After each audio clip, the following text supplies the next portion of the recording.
Being on water is my happy place. Sailing, paddleboarding, down at the beach, down by a river, near a canal.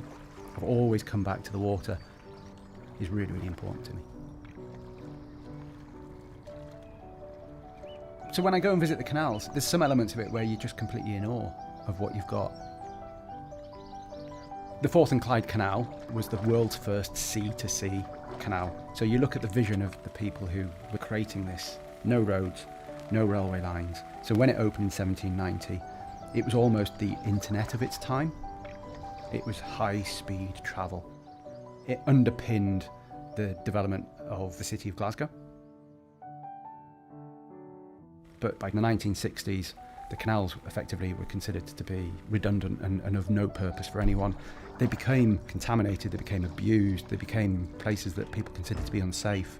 You know, the canal was dirty and covered in the algae and, you know, it wasn't somewhere safe. I remember talking to a friend and she was saying that her cooker had broke and she had no option but to chuck it in the canal, as if that was what you'd done. It was just a resting place for junk. Ensuring that they have a purpose in the 21st century is key. They have to be valued by society, by people, by communities. Otherwise, people turn their backs on them. Hi, Peter. So the aim of the project, the Smart Canal, is to repurpose the canals and make them support 21st century society. Autodesk is a company that provides technology software to a whole range of industries. I think what makes the Smart Canal smart is that it's using a whole range of technology that's put in place to monitor it on an hourly basis. So it's combining the real-time data as well as forecast data to be able to give that view of what's happening now, but what will happen in the future too. One of the most critical components of the entire system is the software that's been provided and created by Autodesk that's allowed us to create the digital twin. So we have a real canal that's 230 years old, represented in a digital twin model. Digital twin software is the digital replica of the real world.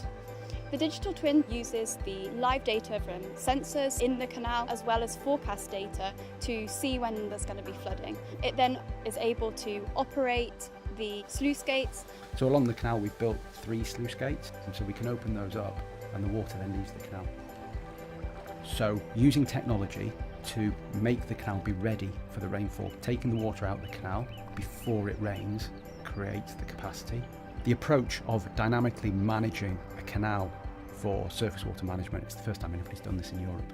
Accessing the data remotely is brilliant, especially, as an engineer, being able to look at a digital representation of the canal, understand exactly what's going on at a certain point in time is really invaluable to us. Without that software, the project just couldn't exist. We've changed the canal, repurposed it to support the development and regeneration of North Glasgow. Prior to the project, if it had rained, the water would have had nowhere to go and the area would have flooded. Now, because of the Smart Canal, that's able to drain efficiently to utilise the storage that's created in the canal.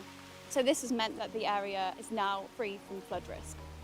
The scheme has unlocked the potential of all that development of 3,000 new homes by utilising the canal and repurposing it.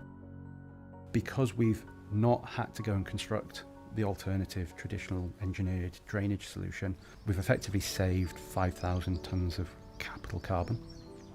Or even better, when we start seeing the development of areas like the Claypits Nature Reserve, where the local community are taking ownership of it.